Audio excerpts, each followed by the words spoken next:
Welcome back to the Forensic Focus podcast. I'm Christa Miller, and we're back this week with co-hosts Simon Biles and Alex Desmond. Hey, guys. Hey. Good to see you again. So I think we're going to talk this week a little bit about the Great Resignation. The career issues have been a topic of interest on the podcast, and I think this is one of those areas that it's got some nuance because I feel like digital forensics and incident response really accelerated during the pandemic. The conditions might not be the same for DFIR professionals as they were for other people that ended up resigning after being called back to work. But at the same time, I think burnout may have been a part of the decision. It's certainly been an issue before the pandemic, still an issue now. So I think that's where we're going this week. Yeah, I think we were having a quick chat before we started recording that we were talking about the definition of the Great Resignation. And there was some really interesting points coming from the different countries that we all come from. So like the US, UK, and Australia. But again, like our profession in DFIR, I think the Great Resignation was driven from a different perspective than probably the main drivers of what I feel people who had to go in and do a job. So if they worked in a cafe or in a government job or they were teachers, I think they had different concerns and different pressures than we felt in our industry. In our industry, I think it was probably mainly burnout because there was just an increase in work, and you could work 7 till midnight and go to bed and then work 7 till midnight, 7 days a week. So how much of that, I'm just curious, I mean, because you work in the industry, is how much of that was an acceleration in actual incidents versus how much was short staffing? Was there kind of a both things going on, or was it more one than the other? I think purely from my perspective, working in the industry within the APAC region, it was the acceleration of incidents. So ransomware kind of skyrocketed right around the start of the pandemic. And you saw a lot of campaigns targeting people with phishing emails relating to COVID. So it was contextual in that time. Mm-hmm. But I know for our company, at least, that I worked at, like we hired like crazy. So it definitely wasn't a short staff thing. It was just the work outstripped, which I think was evident anyway, because in Australia, at least, like the government has put out their white paper and said, we've got a shortage in cyber and we're committing this much money to fill those job vacancies that we have, which I think like it might be similar for you guys across your countries with skilled workforce in cyber at kind of a senior level and above. Would you guys kind of say the same thing? Yep. Yeah, I mean, there's definitely a skills shortage in the UK. I mean, that's fairly well known. I mean, I think it is a global phenomenon, and actually, what I'm seeing is certainly in cyber, in the cyber security space, rather than necessarily digital forensics, but overall. There's lots of courses out there offering to, train you up as a cyber expert, telling you how much you can earn as a cyber expert and all of this stuff. But I think it's overselling for a start, because obviously they're very junior people coming into very junior roles. What I think they're missing is the background. I don't think that people have the experience levels of work, of cyber, but of IT in general. I mean, I'm a little bit biased in this opinion. I came from a Unix sysadmin background, and therefore I feel that a fundamental understanding of the way computers work is kind of a prerequisite to going and doing a risk assessment. And these people are being taught to do risk assessments without being taught how a computer works. And I think there's a discrepancy there. There seem to be a lot of people who are nominally trained coming into the industry, but I probably wouldn't hire any of them. I think that's a bit of a discrepancy, because the numbers look like a positive trend, increasing to fill the gap. But actually, the reality is that you're not getting experienced professionals in. You're not getting people into at the levels you need them. And I don't think there's the mentors available to bring that many people up to the levels. I mean, everybody's got to start somewhere. I'm not I don't want to hold lock the gates and keep it only to people who are, but I think because cyber is quite ununderstood in the industry and in general, I think that there's quite a lot of people who are claiming to be experts when they're not really, and I think that's going to have a knock-on effect in the long run, with things not being as well done as they should be. I think training courses and probably that workforce flow is a whole other topic on its own. Yeah. Because I love getting into certifications and which bodies are doing what and what they claim and everything. But what about you, Christa? What do you kind of see? What did you see in the US with I guess the start of the pandemic? I think it was really the same. I mean, you were talking about the rise in ransomware, and now that you mention it, I mean, it's been 2 years, I think, since that was as much of an issue. But yeah, that definitely was part of the news cycle here as well. I think it's really hard to say, because I think there's so much of digital forensics and incident response that can be done remotely. I think the bigger challenge was for law enforcement professionals that were, suddenly working from home on evidence that, not in a controlled environment. But I don't know how the remote work pressures really affected the industry here. It's really not something that came up in any of my conversations, which is kind of striking to me. So I don't know if that means that it's been more or less status quo here, that the same issues that people were dealing with throughout the pandemic were exactly the same as the ones that they were dealing with beforehand. But that is certainly something I'd love to hear more from our listeners about that, honestly. Drop a comment on the video, I guess, or on in our post on forensicfocus.com. But I mean, we've had sorry, you go. Yeah, no, I'm going to say what we've certainly on the law enforcement side, and this has come to a head in something we were talking about sort of slightly earlier, with the fact that our barristers have gone on strike in the UK, at the fact that we have a huge backlog of cases that aren't going through the courts because the courts weren't working properly, and so there's lots and lots of pressure on that side, along with one of the reasons they're on strike is because their pay is derisory in terms of legal aid, which is what we have in this country to pay for. If you can't pay for yourself, you get legal aid, and legal aid fees are not good. I say this because I get legal aid fees and I know they're not good. So we do this for reasons other than that financial recompense. But essentially, they're talking about the fact that junior barristers are making. It's possible that a junior barrister in a year is making £12,000, which is below the minimum wage in this country. That's probably about $17,000 American dollars. I don't know what Australian dollars are doing at the moment. But for somebody who's been through several years of law school, plus sitting the bar in this country to become a barrister, plus all of this, it's not a living wage, and it's ridiculous. But that backlog has meant that actually, there's a huge number of cases that have evidence that is yet to be properly examined, and there is at some point there will be a ramping up, which will increase the pressure. But at the moment, for those of us that were self-employed, we had a very quiet period.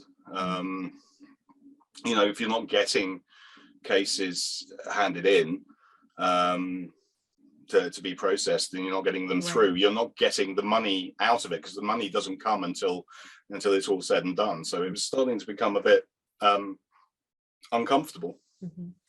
And it wouldn't surprise me if people had just jumped ship for something that had a better financial stability, if not if not a total career change in regard of, I don't want to do this anymore. I know. So I guess people that you guys know that kind of jump ship when, like, in this kind of period, whether it was kind of like this financial situation, other pressures from COVID, like if it could be safety concerns because their work wants them to go back into work, or they were just getting burnt out.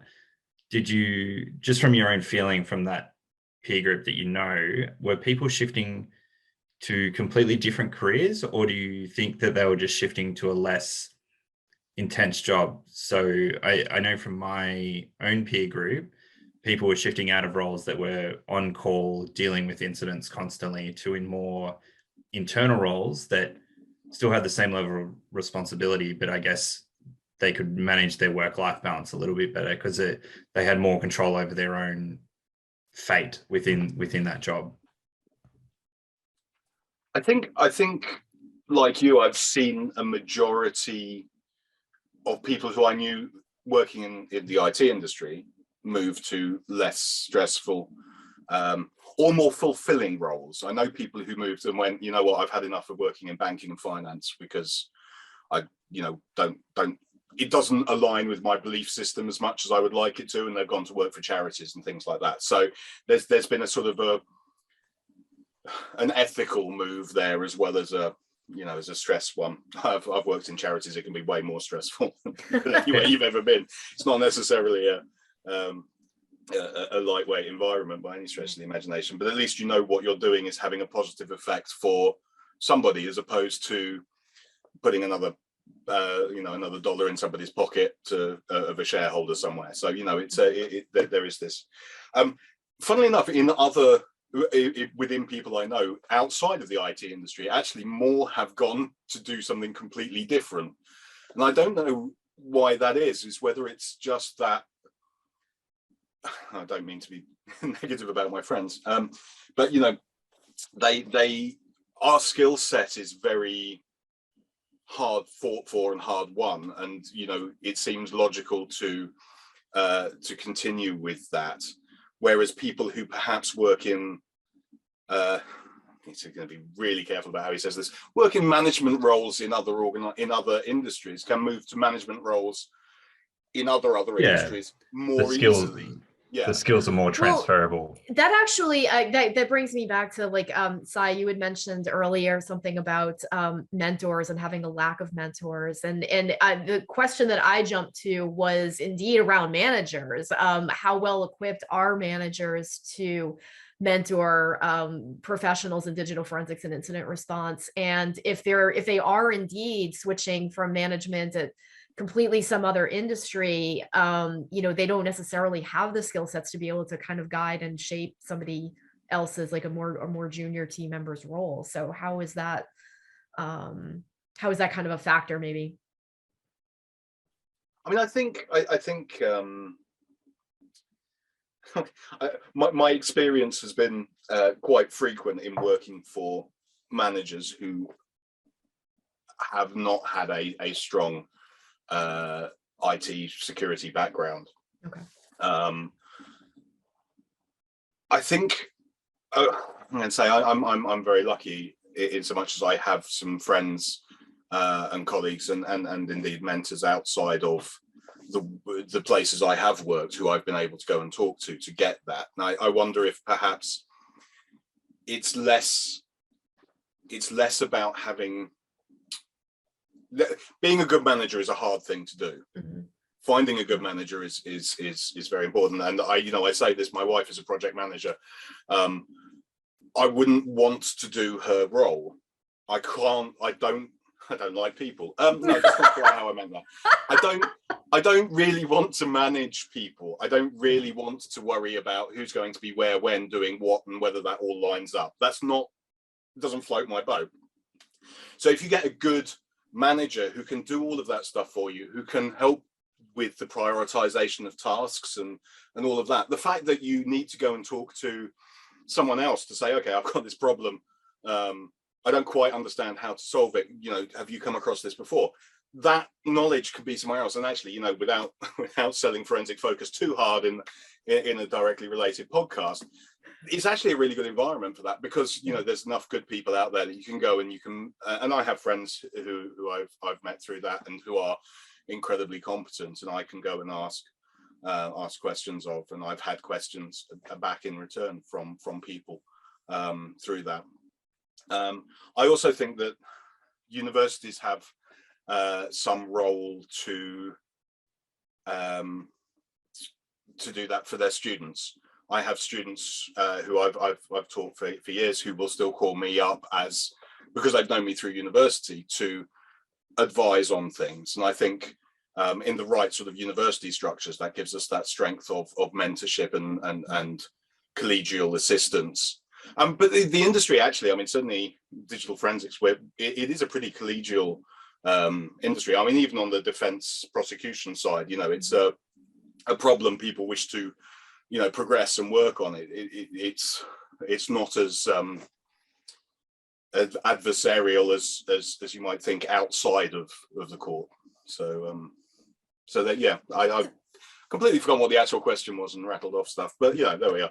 No, I was curious if those kinds of strong community bonds actually are helping to keep people in the profession, kind of reduce or mitigate some of the risks of burnout. If you have somebody to talk to, if that's a camaraderie that you would miss if you left and did something else that doesn't necessarily have those strong bonds. Thoughts?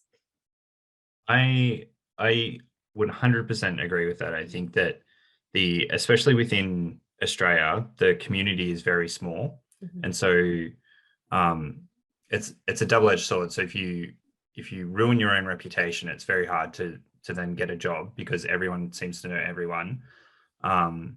Whether that's through vendor connections, you've previously worked with someone else, or like checking references is very easy. It's not like you need to get them from the individual. But at the same time, it's probably keeping a lot of people in because they may really love the team that they're working in. And I guess this is kind of where I hit the wall in my last job, is I was kind of getting burnt out, and I was like, I want something different. What was keeping me there for so long was actually the team that I worked with, because I loved working with them. I had some really good mentors who some were my managers, but some were also just really strong technical people on the team that I was learning a lot from.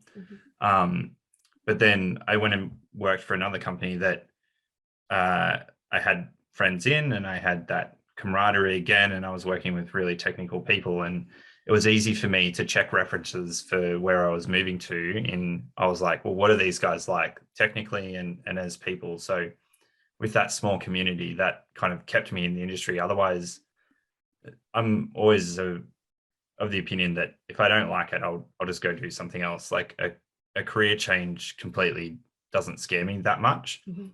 There's plenty of other things that I want to try that I could go and do. So it's definitely one thing that's kept me in so far.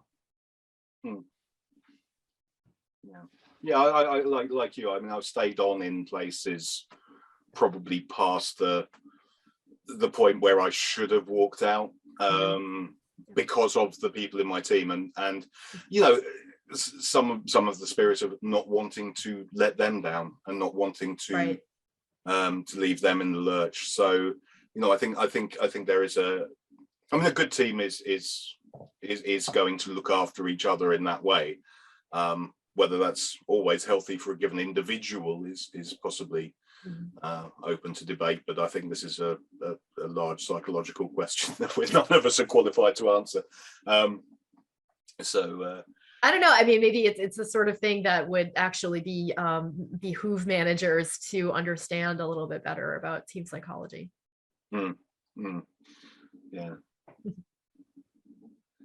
So yeah, it's definitely it's a tough one. Like I've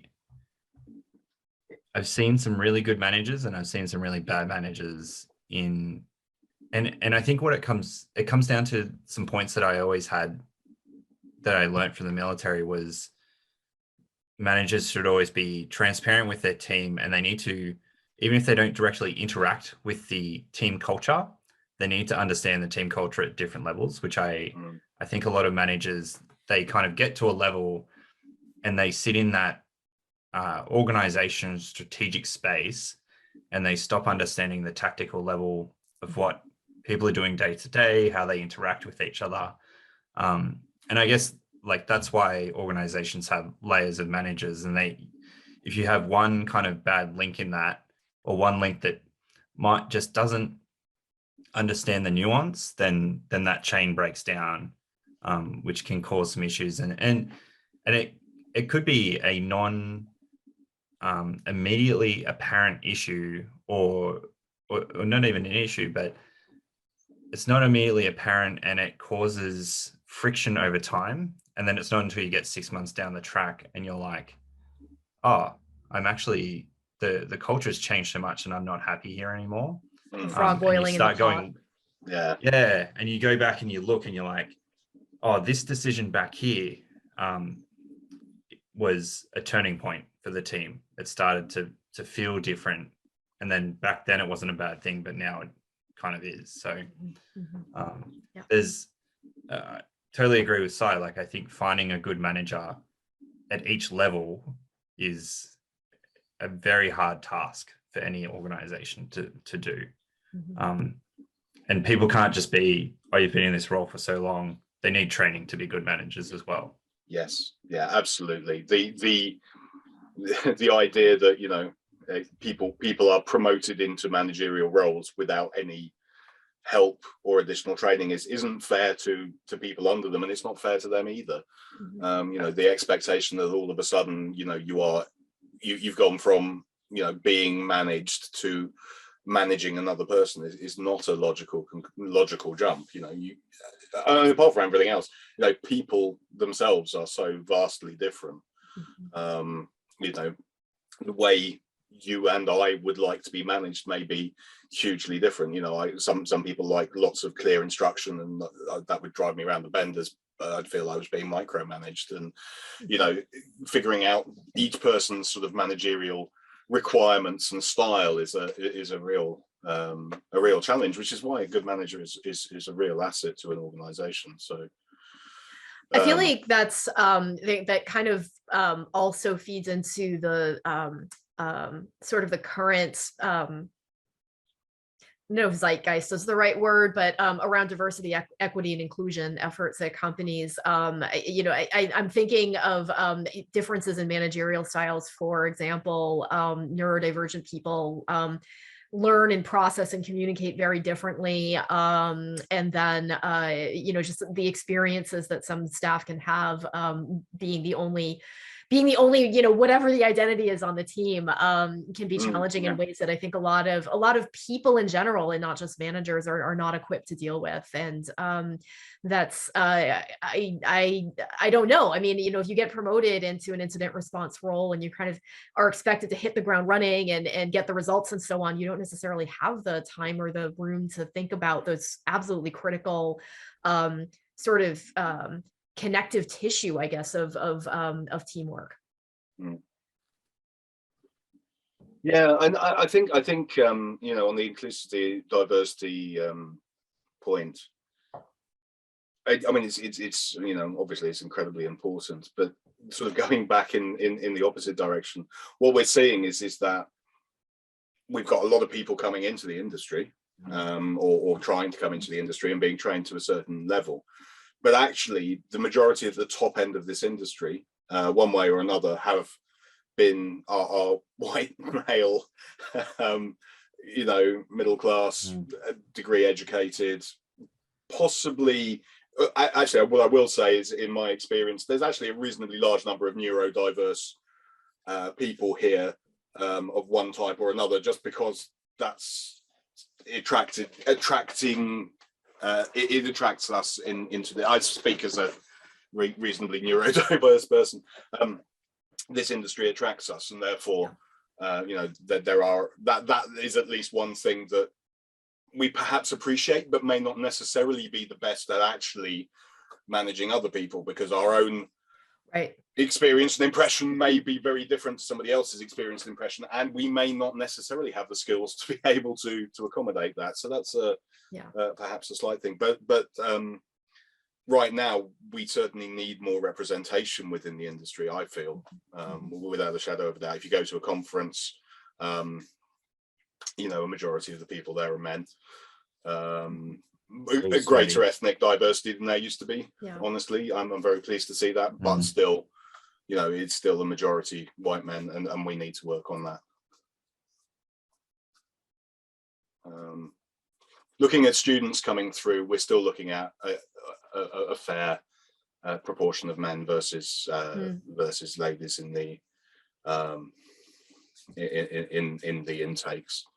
I wondered about that because I feel like I've seen a fair number of posts on social media about it's not a skills gap at the university, at the educational level that we're seeing. It's more people that are not white and male are getting into the profession and leaving within a few years because they're not seeing they're still seeing, for instance, microaggressions, or they're still experiencing maybe pay issues or other sorts of they get disillusioned, I think is what I'm trying to say, over time. And so like it feeds back to the great resignation, that, you know, it's maybe not just the remote work and maybe not just the burnout, but also these other factors, social factors, really, that you know, maybe have gone understudied. But the problem, I'm going to say that the terrifyingly upsetting thing about that is, by not staying in the industry, it perpetuates the people who are moving up the ladder to be those, you know, those who aren't harassed by whatever microaggressions or you know, inherent bias in an organization and those things, and without how do you change it? It's again, you know, we're into management theory rather than anything else. But I do agree, and I think certainly on the digital forensics side, I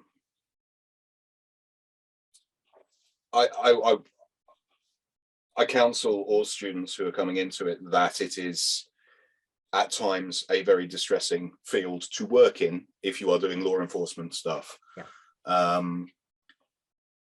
And I'm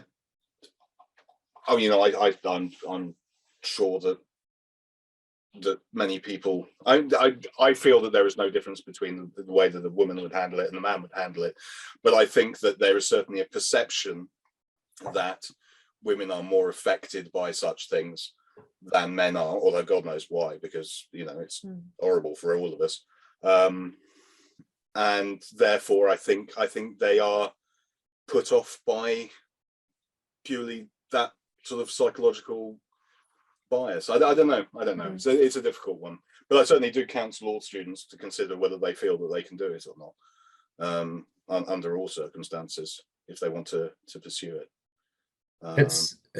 It's an interesting point you made, Christa, about that we're seeing quite a diverse percentage coming through the schools, but then leaving within the first couple of years.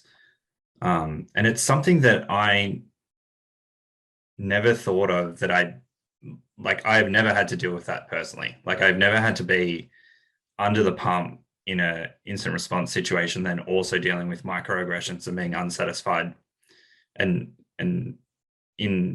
harassed in a work setting in that way, which just seems horrible. And I think, like, at a manager level, I don't like, if the manager's perpetuating it, that's a huge issue, because you're trusting that person to look after the workforce, and they're not doing that. I think in terms of changing it is also just for people to be aware, which is, it's been out for ages, but not be a bystander. So even if you're at that same level, like, don't accept that behavior if you're seeing that amongst your peers or from the manager. Like, and it's a hard thing to do, because you may be in a situation where the aggression will turn towards you if it is from a manager or something else, but it's kind of just the right thing to do. Like, that's, if everyone steps up and does it, then those people who are perpetuating those microaggressions will get phased out of the workforce, which is what we want, because you don't want someone like that to make senior partner or become the manager of the whole practice, because then hiring influencers will be driven by them, which just further causes the rift that we have in that percentage of people in our workforce, that we need that diversity. Yeah.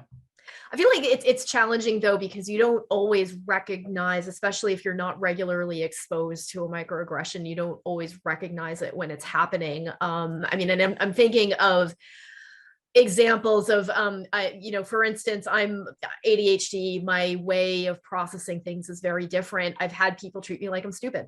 And it's not always really glaringly obvious. It's sometimes it's the question, are you sure about something, or I would do it this way. And it sounds like perfectly reasonable constructive criticism off the top, but if you're experiencing a constant kind of drip of that, of suggestions or slight criticisms, and it's either always from one person or it's always around the same thing, then what sounds reasonable just as a one-off starts to really wear on your sense of self. And also you may not have any witnesses to that. So that also makes it challenging, to the point where, you go to your manager and you say, hey, I'm, having trouble with somebody, and frequently the response that you get is grow a thicker skin, you're being too sensitive. And at that point, it's like, I'm just going to go look elsewhere, because, I don't think I'm too sensitive, and I would like to work in an environment where I feel a little more accepted. So, I don't know how to solve those issues. I feel like that's something that, it's maybe not taught necessarily to that granular level of, what does a microaggression look like in managerial training. So maybe what it takes is more people just talking about it, talking about what it sounds like and how it makes them feel, and the frequency that it happens at, for people to really be able to take notice and understand that it's an issue, and not have the reaction that you're being too sensitive. Yeah, I definitely, and 100%, like I would not know how to handle that situation or kind of suggest a method to solve it. But I think one of the examples I have was I was working with this lady who was concerned about pay inequality, and the company that I was working with didn't publish salaries for everyone, or bands, or what everyone was getting, which it's super strange for me coming from the military, because you could look up my pay salary when I was in the military on a PDF on Google. And so like I was always happy to share my pay, and the cohort that we had at that junior level were all very happy to just be open about what they were getting. And that kind of, it turned out she was getting paid the same, and it wasn't an issue. But it put her mind at ease, and it was a pressure that she was experiencing. So I think in a lot of situations, you kind of have to have that cohort that you trust. Like you need to trust the people that you work with, and definitely if you feel something that just feels a little bit off, you can at least discuss it with no consequence with your peers. But there's probably, especially for new people coming into the workforce, they might not have that cohort, and I guess that's why things like what Sai does, where he's mentoring students, that you have that that mentor outside of the business that you can actually bounce those ideas off, and then create that network that can support you even if you're moving into a new role. It's definitely not an easy situation, and something that I don't think I've ever experienced. So it's hard to comprehend it myself, and it's just sad to hear people's kind of experiences. Yeah, again, not something I have experienced myself. I'm